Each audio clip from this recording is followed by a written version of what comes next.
Hello everyone, नमस्कार और स्वागत है आप सभी का इस पॉइंट के 7 सितंबर 2020 के the Hindu newspaper analysis session में। और आज काफ़ी कुछ नए और important articles the Hindu newspaper में आए हुए हैं, तो एक साथ नज़र डालते हैं उन सभी आर्टिकल्स पे जिन पे आज के दिन हमें फुल डिस्कशन करना है।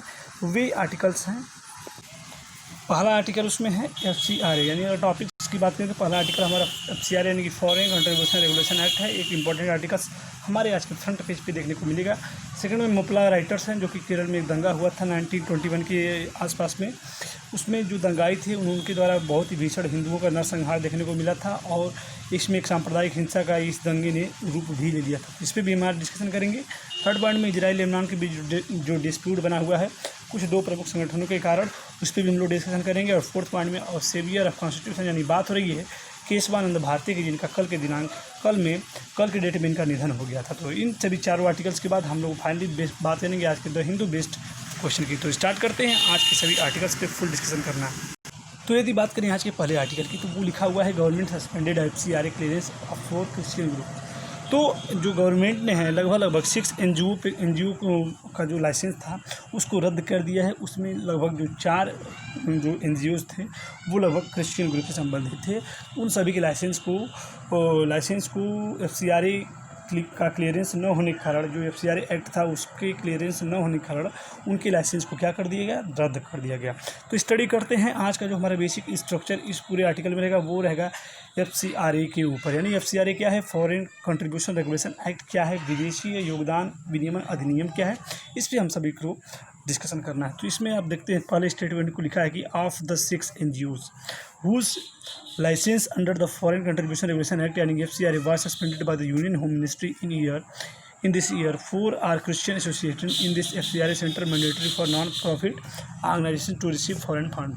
तो FCRA जो है फॉरेन फंड यानी विदेशी जो फंड है उसको लेने के लिए एक नियम बनाया गया, इसी को हम लोग FCRA कहते हैं। इसके तहत होम मिनिस्ट्री ने यानी गृह मंत्रालय ने जो 6 NGO हैं उनके क्या कर दिया, लाइसेंस को रद्द कर दिया गया। उन सभी 6 में 4 क्या थे, क्रिश्चियन ग्रुप से संबंधित थे।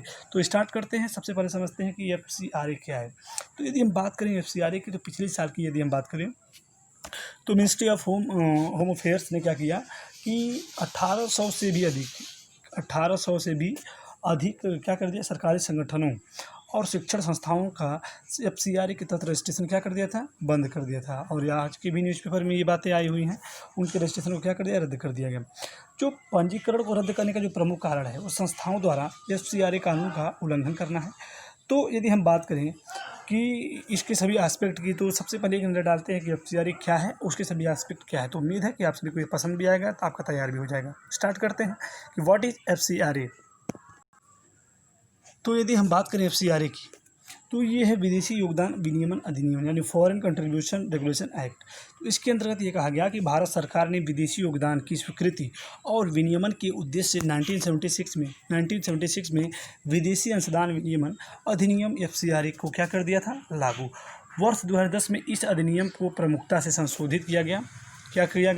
इसको संशोधित किया गया और FCRA 1976 के प्रावधानों को आमतौर पर बरकरार रखते हुए इसमें कई नए और भी प्रावधान भी जोड़े गए। इसके तहत राजनीतिक प्रकृति का कोई भी संगठन audio video visual news current affairs कार्यक्रम के निर्माण और प्रसारण में लगे किसी भी संगठन को विदेशी योगदान स्वीकार करने के लिए क्या कर दिया गया, रोका गया, प्रतिबंधित किया गया।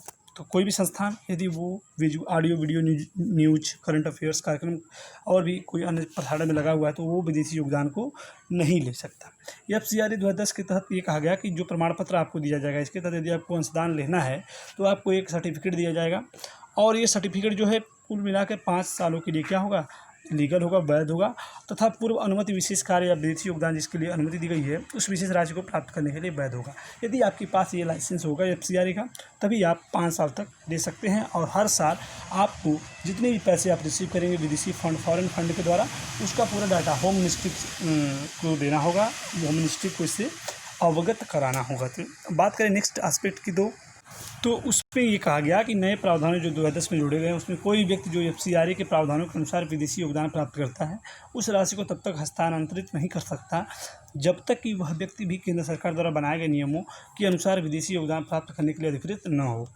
पंजीकरण के तहत पंजीकृत होने के लिए एक गैर सरकारी संगठन को पूर्व में कम से कम 3 वर्षों तक सक्रिय होना चाहिए। इसके अलावा इसकी गतिविधियों पर इसकी आवेदन की तारीख से पूरे 3 वर्षों में कम से कम 10 लाख रुपए तक खर्च किए गए हों। ये कुछ प्रमुख रूल हैं, नियम हैं और रेगुलेशन उसके अंतर्गत आते हैं जो हमको डिस्कस करना है। नए प्रावधानों के तहत एक वित्तीय वर्ष में 1 करोड़ रुपए से अधिक या उसके समकक्ष विदेशी योगदान की प्राप्ति होने पर आंकड़ों तथा उस साल के साथ साथ अगले वर्ष के विदेशी योगदान के प्रयोग को भी सार्वजनिक करना होगा। यानी जो भी डेटा, जो भी पैसा आप फॉरेन कंट्रीब्यूशन के अंतर्गत लेंगे, उसका संपूर्ण डाटा जो है बेसिकली आपको होम मिनिस्ट्री से अवगत कराना होगा। तो ये रहे सभी एस्पेक्ट FCRA के अंतर्गत। बात करें आज के नेक्स्ट आर्टिकल की, तो वो उसमें लिखा गया है थोड़ा सा, यदि हम और इसके एस्पेक्ट की बात करें तो उसमें लिखा है कि total 22,457 NGOs or association or the present registration under the FCRA। यानी FCRA के अंतर्गत टोटल 22,457 NGOs के रजिस्ट्रेशन FCRA के अंतर्गत है और द लाइसेंस ऑफ 2674 यानी कि 20,674 को का जो लाइसेंस है वो क्या कर दिया गया, कैंसिल कर दिया गया और उसमें से जो 6702 हैं वो एक्सपायर भी हो चुके हैं। यानी उनकी जो FCRA की जो समय सीमा है उसको भी वो भी समाप्त होने वाली है। तो बात करें आज के नेक्स्ट आर्टिकल की, तो वो लिखा है Moplah rioters not freedom fighters report. एक रिपोर्ट जारी की गई जिसके अंतर्गत कहा गया कि जो केरल में मोपिला विद्रोह हुआ था, जो केरल में मोपिला विद्रोह हुआ था, उसमें जितने भी विद्रोही थे, शीर्ष जो नेता थे या फिर जो भी जितने भी लोग इसमें सम्मिलित थे, उनको हम लोग फ्रीडम फाइटर्स नहीं कर सकते। वो केवल और केवल दंगाई थे। क्या थे? दंगाई थे। तो मोपिला विद्रोह क्या है, मोपिला राइटर्स क्या हैं और इसमें क्या क्या हुआ था? दरअसल बात करें केरल की, तो केरल में लगभग 1857 से और 1947 के बीच जितने भी मतलब कि रेगुलर क्रांतियाँ हुई देश को आज़ादी दिलवाने के अंतर्गत, उसमें केरल में एक मोपिला विद्रोह भी हुआ था। तो उसमें जितने लोग शामिल हुए थे उनको फ्रीडम फाइटर्स का दर्जा मिला था। लेकिन हाल ही में ये रिपोर्ट जारी की गई किसके द्वारा? ICHR यानी कि जो है Indian council of historical research, इसके द्वारा ये कहा गया कि जो मोपिला राइटर्स थे वो सिर्फ और सिर्फ राइटर्स थे, जितने भी लोग थे वो एक दंगाई थे, ना कि एक फ्रीडम फाइटर्स। उनके द्वारा हजारों हिंदुओं का संहार किया गया था और बहुत ही ज़्यादा सांप्रदायिक हिंसा को भी बढ़ावा उनके द्वारा देखने को मिला गया था। तो इसमें ये कहा गया कि और report submitted to the Indian council historical research in 2016 had recommended the removal of the wagon tragedy victim and Malabar rebellion leaders Ali Musliyar and Variyamkunnath Ahmad Haji. तो ये दो प्रमुख नेता थे। कौन कौन? अली मुस्लियार और वरीम कुन्नाथ अहमद हाजी। तो इनके जो 2 ब्रदर्स थे और हाजी 2 ब्रदर्स थे, इन्होंने इनकी एक बुक के द्वारा एक बुक में मैट्रियर्स, इनको क्या किया गया? मैट्रियर्स कहा गया था और इंडिया के फ्रीडम संघर्ष में इनका एक योगदान भी कहा जा रहा था। लेकिन जो रिपोर्ट जारी की गई इसके अंतर्गत ये कहा गया कि ये एक सिर्फ और सिर्फ दंगाई थे, ना कि कोई फ्रीडम फाइटर। तो बात करें यदि हम कि केरल के मोपल मुसलमानों द्वारा 1921 से आप अगर इसको रीड करते हैं तो आपको समझ में आएगा। जो मोपिला राइट्स हुआ था, दंगा तो 1921 में हुआ था। तो कहा गया कि केरल के मोपल मुसलमानों द्वारा 1928 में स्थानीय जो जमींदार थे एवं जो भी ब्रिटिशों के खिलाफ एक विद्रोह किया गया था, जिसमें मोपला विद्रोह मतलब कि इसको कहा गया। और यह मालाबार की इरनद और वल्लुवानद तालुका में खिलाफत आंदोलन के विरुद्ध अंग्रेजों द्वारा की गई दमनात्मक कार्यवाही के विरुद्ध ये विद्रोह शुरू हुआ था। बात करें इसमें सेनानायक की, तो ये अली मुस्लियार और आप देख पा रहे हैं वरियम कुन्नाद अहमद हाजी, ये लोग थे शीर्ष नेता। इस विद्रोह में बड़े पैमाने पर हिंदुओं का नरसंहार हुआ। द हिंदूज में ये बेसिकली लिखा गया कि द हिंदू रिपोर्ट्स एसेस by the Hindu describes Haji as a notorious Moplah riots. और कहा गया कि लीडर्स एंड जो हार्ड कोर्स क्रिमिनल थे who killed innumerable innocent Hindu mens and women. उन्होंने हिंदू महिलाओं और पुरुषों को बहुत ज़्यादा जो कि निर्दोष थे उनकी हत्या कर दी गई। एंड चिल्ड्रेन ड्यूरिंग इन 1921 मोपिला विद्रोह। तो इन मोपिला विद्रोह के अंतर्गत इन लोगों की हत्या हुई।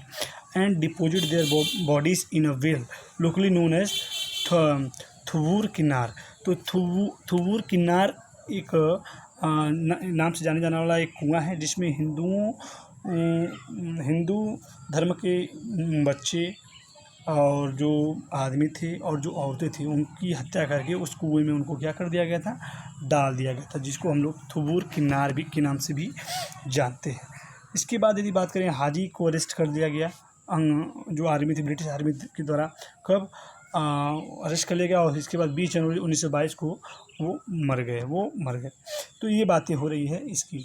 तो इसके बाद क्या हुआ कि इस आंदोलन के बड़े नेता के तौर पे असलीम अली मुस्लियार था, जैसे कि हम सभी जानते हैं, और इसमें आंदोलन स्थानीय मुपलाओं के हाथ में चला गया। जो भी आंदोलन, खिलाफत आंदोलन हो रहा था उसके अंतर्गत केरल में मालाबार तट पे, तो ये जो संपूर्ण आंदोलन था वो इनके हाथ में चला गया, और मुपलाओं ने खिलाफत आंदोलन की जो खींच थी वो वहाँ के लैंड लॉर्ड जो थे, भूस्वामी थे, जो कि बड़ी जाति के थे, हिंदुओं थे, भूस्वामी थे, उन पर उतारने शुरू कर दी। ऐसे में जो आंदोलन था उसने एक सांप्रदायिक रूप ले लिया, और उसमें मालाबार इलाके के मुसलमानों ने हजारों हिंदुओं की हत्या कर दी, और हिंदू महिलाओं की भी हत्या करी तथा उनके साथ बलात्कार भी किया, और हजारों हिंदुओं का जो धर्म परिवर्तन भी इसके अंतर्गत देखने को मिलता है। तो इसका जो प्रमुख कारण था वो था प्रथम विश्व के युद्ध में, जो फर्स्ट वर्ल्ड वार जो हुआ था 1944 में, 1914 से 1918 तक जो फर्स्ट वर्ल्ड वार हुआ था, उसमें जो ब्रिटेन की जो जीत हुई थी तुर्की के ऊपर, तुर्की की हार हुई थी, जो तुर्की के खलीफा थे उनको उनकी गद्दी से हटा दिया गया था। इसी से संबंधित विद्रोह हुआ, लेकिन उसने हिंदू मुस्लिम का सांप्रदायिक रूप इस दंगे ने ले लिया। तो उम्मीद है कि इसके सभी एस्पेक्ट आपको समझ में आए होंगे। तो बेसिकली आप सभी शुरू इसको रीड कर सकते हैं और इसको तैयार भी कर सकते हैं। आज के देखते हैं नेक्स्ट आर्टिकल की, तो वो है, उसमें लिखा है Hezbollah Hamas chiefs meet to discuss Israel Arab ties. तो इस आर्टिकल में आप देखेंगे कि ये कई दिन से आर्टिकल से ये आ रहे हैं।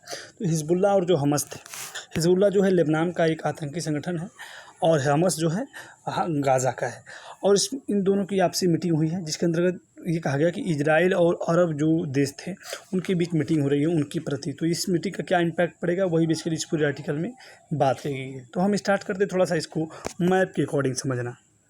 तो यदि मैप की बात करें तो इसमें आप देख पा रहे ये आपका लेबनान है, ये आपका इजराइल है, ये लेबनान है और ये इजराइल है, ये लेबनान है, और ये मेडिटेरियन सी है। यहाँ पे आपका वेस्ट बैंक है, यहाँ पे आपका गाज़ा स्ट्रिप है। क्या है ये? गाज़ा स्ट्रिप है। तो जो हमस है वो गाज़ा में है, और जो हिजबुल्लाह है वो लेबनान में है, और ये सीरिया है, वेस्ट बैंक है। यहाँ पे डेड सी है, और ये जॉर्डन है। तो ये बेसिकली आपको एक स्ट्रक्चर आपको कवर होना चाहिए। तो बेसिकली बात ये की जा रही है कि लेबनान और जो इजराइल है, इसका जो अरब जो कंट्री है इनके बीच मीटिंग हो रही है कि आप लोग जो भी ये संगठन थे, जो ये विद्रोह होता है लेबनान में, जो आतंकी संगठन है हिजबुल्लाह, और जो यहाँ पे गाज़ा में जो हमस है, इन दोनों के बीच ये होता है कि हम लोग इजराइल का क्या करेंगे, विरोध करेंगे। तो इसी संदर्भ में इसकी मीटिंग हुई है अरब देशों से। तो इसके प्रति इनकी भी मीटिंग हो रही है। ये टाइज अरब देशों के बीच इसका संबंध हो रहा है, और उसके बीच गठबंधन हो रहे हैं। तो इसी पे इन दोनों संगठनों का आपस में मीटिंग हुई कि क्या इस जो टाइज हो रहे हैं इसका उन पर और उनके एक्सपीरियंस जो उनकी जो महत्वाकांक्षाएँ उन पर क्या इसका इम्पैक्ट पड़ेगा। तो बेसिकली इस पूरे आर्टिकल में यही बातें की जा रही हैं। तो देखते हैं, Lebanon leaders of Lebanon, Hezbollah and the Palestine Hamas movement, both enemies of Israel. तो हम जानते हैं कि जो लेबनान है उसका जो उसमें जो लीडर्स हैं हिजबुल्लाह, और जो पैलेस्तीन मतलब जो गाज़ा और वेस्ट बैंक को मिलाकर ये हम लोग पैलेस्तीन करते हैं, तो उसके जो संगठन उसका नाम है हमस। इन दोनों क्या है? इजराइल की एनिमीज हैं, इजराइल के दुश्मन हैं। Have meet to discuss diplomatic normalisation between the Jewish state and Arab countries, report said and Monday. तो संडे को रिपोर्ट आई, इसमें कहा गया कि इन दोनों ने आपसी मीटिंग की गई कि इनको कैसी एक्टिविटी करनी चाहिए और इजराइल उन पर क्या इम्पैक्ट डाल सकता है। तो इस आर्टिकल में बेसिकली इन्हीं सब बातों की पूरी डिस्कशन करना है। तो आपको थोड़ा सा इसका मैप और इसके जो बेसिक कॉन्सेप्ट हैं वो आपको क्लियर होने चाहिए। देखते हैं आज के नेक्स्ट और इम्पोर्टेंट आर्टिकल को। तो इसमें लिखा हुआ है कि Keshavananda Bharati a saviour of constitution. तो केशवानंद भारती हैं जो कि पिछले जिनका जो अगले दिन है उनका डेथ हो गया, उनका निधन हो गया, और वे बेसिकली जाने जाते हैं कि कॉन्स्टिट्यूशन के जो एक प्रकार से रक्षक, संविधान के रक्षक के रूप में इनको जाना जाता है।